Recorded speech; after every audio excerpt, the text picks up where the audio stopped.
against me. No! No! Halo, what's up guys? Gimana kabarnya hari ini? Semoga baik dan dimudahkan jodohnya ya.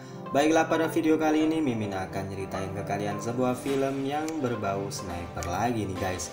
Kayaknya nih penonton setia A4 Movie suka main PUBG atau FF ya. Oke, tanpa berbasa-basa lagi, mari kita simak alur cerita film Rogue Warfare tahun 2019. Semongko.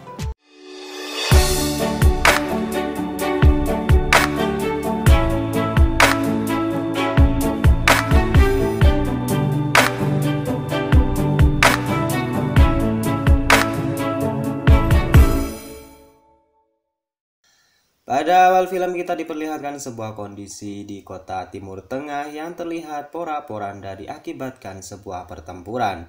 Dilanjutkan dengan pernyataan seorang ketua kelompok yang bernama Jubah Hitam. Ia mengancam kepada orang-orang barat yang menduduki tanah mereka dengan alasan untuk perdamaian. Ia menambahkan bahwa komplotan memiliki tujuan yang sangat jelas, yaitu untuk membebaskan tanah mereka dari Amerika yang telah menduduki tanah mereka selama 16 tahun lamanya. Berlanjut ke sebuah pemukiman di mana kelompok Jubah Hitam dengan brutal menembaki seluruh penduduk dengan alasan agar mereka tunduk dan patuh terhadap mereka. Dan beberapa pria yang memiliki senjata mencoba untuk melawan kelompok Jubah Hitam. Namun hal tersebut sangat sia-sia dan selanjutnya semua penduduk menyerah dengan kelompok Jubah Hitam. Mereka semua dipaksa untuk bertekuk lutut dan menjadi bagian dari kelompok Jubah Hitam. Salah seorang pria memohon untuk dibebaskan agar mendapat kehidupan yang tenang dan normal. Karena mereka menolak ajakan Panglima Jubah Hitam untuk menjadi bagiannya, akhirnya mereka semua dibantai satu persatu dan hanya menyisakan seorang bocah kecil wanita yang dibiarkan untuk kabur. Scene kemudian berpindah ke Gedung Putih. Seorang Presiden Amerika Serikat menyurati para negara sekutu untuk bersinergi membantu melawan teroris yang berada di Timur Tengah. Presiden AS juga menunjuk nama dari beberapa negara yang dipilihnya. Di antaranya adalah Daniel, James, dan Chris yang berasal dari Amerika, Raf dan Zax dari Inggris, Kelina dari Rusia, dan Xiu dari Cina. Nama-nama tersebut diketahui adalah prajurit khusus terbaik di negaranya masing-masing. Presiden AS juga mengakhiri suratnya dengan pernyataan memberi izin operasi senjata yang bersifat rahasia. 72 jam kemudian di lokasi yang dirahasiakan yang berada di Timur Tengah, Komandan Briscoe mendapat laporan bahwa pasukan elit dari berbagai negara telah datang. Komandan kemudian memberikan arahan bahwa sasaran utama dalam misi ini adalah Abid. Ia dikonfirmasi sebagai pemasok senjata dan beraliansi dengan kelompok Jubah Hitam. Komandan Briscoe menjelaskan bahwa ia belum tahu tentang ketua pasukan Jubah Hitam. Untuk itu, Abid adalah aset utama dalam mendalami misi ini. Karena belum mengantongi informasi yang mendalam tentang Jubah Hitam, Komandan kemudian memerintahkan untuk terjun ke lapangan secara langsung untuk menggali informasi. Kemudian pasukan khusus diterjunkan di tempat terakhir yang diketahui para rombongan pasukan Jubah Hitam. Mereka kemudian menemukan tempat lokasi kelompok Jubah Hitam. Singkatnya, tempat tersebut dijaga dengan ketat oleh pasukan yang bersenjata lengkap seperti mereka. Kemudian mereka mulai bergerak untuk melumpuhkan satu persatu dari penjaga tersebut. Mereka lanjut bergerak ke suatu rumah di mana di dalamnya terdapat Abid yang sedang beristirahat. Abid terbunuh dalam penyergapan tersebut, sedangkan satu rekannya berhasil merampas pistol Chris dan menembaknya, sedangkan Gelina sibuk mengumpulkan laptop dan HP yang menjadi misi awal mereka. Tak disangka para anak buah Abid seketika datang ke tempat tersebut. Komandan kemudian memandu mereka untuk bergerak menuju ke tempat evakuasi sembari membopong Chris yang terluka. Karena mereka harus berjuang dan memberi perlawanan dengan berat hati, Chris yang terluka tersebut tak sempat lagi diselamatkan. Namun sisi baiknya mereka semua berhasil melumpuhkan seluruh anak buah Abid.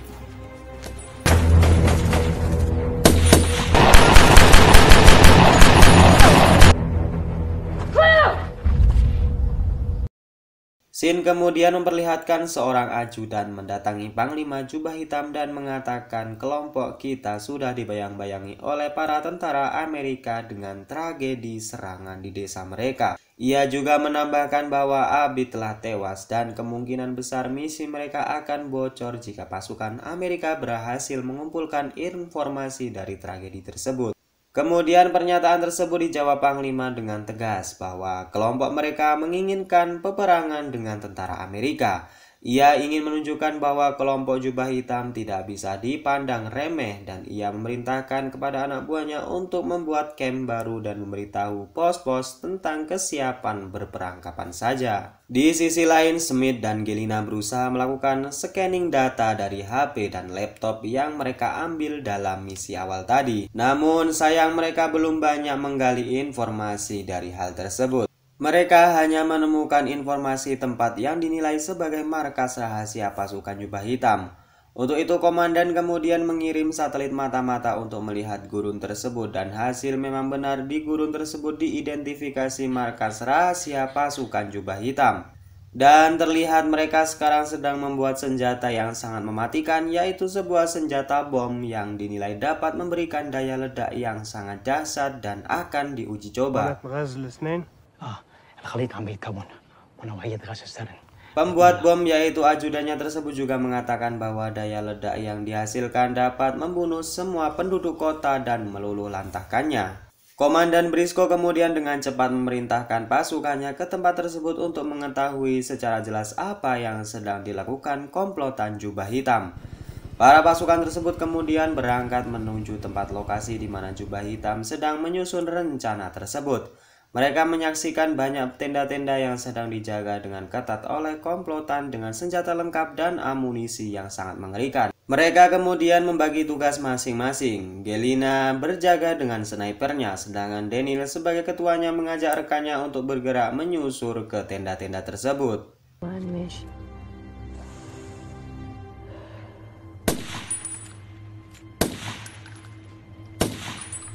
Gelina dapat dengan cepat melumpuhkan 3 pasukan jubah hitam dengan cepat. Ia juga dengan cepat menembak musuh yang mencoba membahayakan rekannya. Setelah melakukan penyisiran lokasi, Daniel dan Zax menemukan bekas pembuatan bom dan tak lama setelahnya mereka mendapat serangan dari pasukan jubah hitam yang bertanda pasukan jubah hitam sudah menyadari kehadiran mereka saat itu. Mereka kemudian mencoba memberikan serangan balasan kepada pasukan jubah hitam. Namun pasukan jubah hitam terlalu banyak sehingga membuat mereka tertekan dalam kondisi yang menegangkan. Gelina sang sniper pun tidak mampu berbuat banyak karena memang jumlah pasukan jubah hitam yang terlalu banyak. Melihat anak buahnya tertekan, komandan kemudian memerintahkan pasukannya untuk segera mengekstrasi dengan menggunakan helikopter. Namun proses ekstraksi tersebut tidaklah mudah karena mereka terjebak di tengah-tengah pasukan jubah hitam yang terus menembaki mereka. Daniel berusaha melindungi pasukannya dan menjadi umpan agar teman-temannya selamat. Alhasil, Daniel berhasil ditangkap dan pasukannya berhasil dievakuasi. Komandan Briscoe kemudian mengkonfirmasi kepada Presiden bahwa Daniel berhasil ditangkap dalam misi kedua mereka. Dan Komandan Briscoe juga mengatakan kepada Presiden bahwa jubah hitam telah membuat bom yang sangat berbahaya dan akan diuji cobakan di sebuah kota. Namun Komandan mengatakan bahwa ia tidak mengetahui kota mana yang akan menjadi bahan percobaannya. Daniel yang berhasil ditangkap para pasukan jubah hitam disiksa dengan dibelenggu dengan rantai di bawah terik matahari gurun pasir yang sangat panas. Panglima jubah hitam mengatakan kepada Daniel bahwa pasukannya telah lancang mencampuri urusan kelompok jubah hitam. Menurutnya kegiatan kelompok jubah hitam adalah sebuah gerakan revolusi yang memperjuangkan kebebasan di tanah mereka sendiri yang telah diduduki oleh berbagai negara selama 16 tahun lamanya. Scene kemudian memperlihatkan di mana Gelina mendapat sebuah titik terang bahwasanya kemungkinan besar tempat di mana kelompok jubah hitam akan menguji cobakan bom yang dirakitnya. Komandan Briscoe yang mengetahuinya segera melapor Presiden dan memerintahkan kepada pasukannya untuk bergerak keesokan harinya. Keesokan harinya Komandan Briscoe membriefing pasukannya dengan mengenalkan lokasi yang akan mereka tuju. Ia juga memberikan pakaian warga setempat sebagai kamuflase agar tidak diketahui oleh kelompok jubah hitam. Di sisi lain, Panglima Jubah Hitam kemudian menunjuk sebuah kota yang dinilai sebagai gerakan pertentangan dan mendukung gerakan negara barat. Singkat cerita, pasukan khusus Amerika sudah berada di pedesaan yang diprediksi sebagai bahan uji coba bom kelompok Jubah Hitam. Mereka semua berpakaian orang sana sebagai kamuflasenya. Salah seorang kemudian berpidato dengan penduduk di sana dan mengajak untuk melawan kelompok Jubah Hitam yang telah meresahkan mereka selama ini. Dan tak lama datanglah pasukan Jubah Hitam dengan membawa sebuah bom dengan senjata AK-47 dengan amunisi yang sangat lengkap. Sang Panglima Jubah Hitam kemudian mendatangi sang orator dengan mengancam menggunakan pistolnya. Gelina yang mendengarnya kemudian mencari posisi sebagai penembak jitu di sebuah bangunan yang tinggi. Panglima yang melihat Gelina kemudian mengancam akan mengaktifkan bom. Namun dengan liciknya ia kemudian menembak sang orator dan segera kabur. Tim khusus kemudian juga membuka penyamaran dan melakukan gencatan senjata dengan kelompok Jubah Hitam.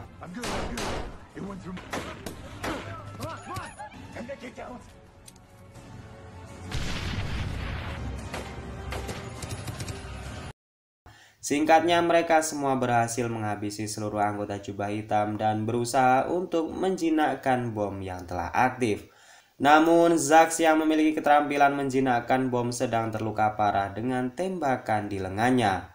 Ralph yang melihatnya kemudian segera bertindak dengan cepat dengan mengambil sebuah pisau, dan dengan arahan Zax mereka berhasil menjinakkan bom dengan memotong kabel hijau sesuai dengan instruksi dari Zax. Keputusan ini sebenarnya terbilang sangat konyol, di mana Zax memilih untuk memotong kabel hijau karena ia tidak ingin kabel warna merah dan biru sebagai warna bendera negaranya dipotong. Dan mereka pun kemudian meninggalkan lokasi tersebut dengan mayat-mayat tergeletak di mana-mana. Dan film ini pun selesai. Secara keseluruhan film ini sangat seru, di mana plot dan alur ceritanya disajikan secara bagus dan ciamik. Namun Mimin di sini kurang puas dengan alur cerita yang terkesan biasa-biasa aja di endingnya. Berbeda dengan alur cerita film sniper lainnya yang terdapat problem internal atau semacamnya, seperti dalang dibalik itu semua adalah orang dalam mereka sendiri, atau semua itu hanya jebakan dari presiden sendiri.